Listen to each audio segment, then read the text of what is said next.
Hello there. Doubts about the integrity of his cabinet members also raised the question of Sunak's own integrity. Did he know about the allegations against Raab, for example?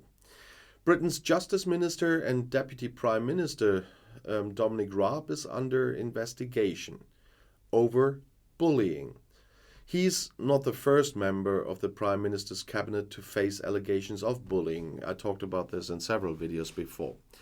In the case of his close confidant Dominic Raab, the question arises with regard to the head of government. What did Sunak know about the allegations? His own reputation is also getting more and more damaged here. The allegations against Sunak's Deputy Prime Minister Dominic Raab weigh heavily, you have to say. Insiders say Raab is said to have been responsible for a culture of fear in British government circles in the past. And we are talking about aggressive and impolite behavior towards employees. A Justice Department source explains, according to The Guardian, he was demeaning and aggressive, even towards senior executives, and his day-to-day unpredictability meant we were all constantly on edge. That is how a top official of his ministry subsequently got apologies personally, but the consequences are still there. There is an investigation against the Minister of Justice. Crucial to the matter is what Prime Minister Rishi Sunak knew before he appointed Raab to his cabinet.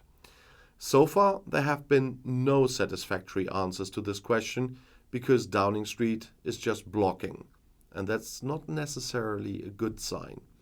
The answers that do exist are still evasive.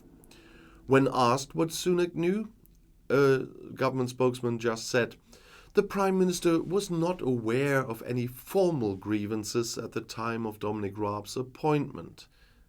Formal, After formal grievances were made, the Prime Minister asked that the facts should be established.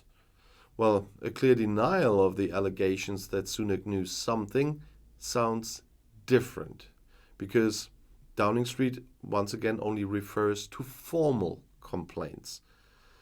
And the integrity of Rishi Sunak's cabinet is, as we all know, Great Britain's Prime Minister himself has long been at stake here.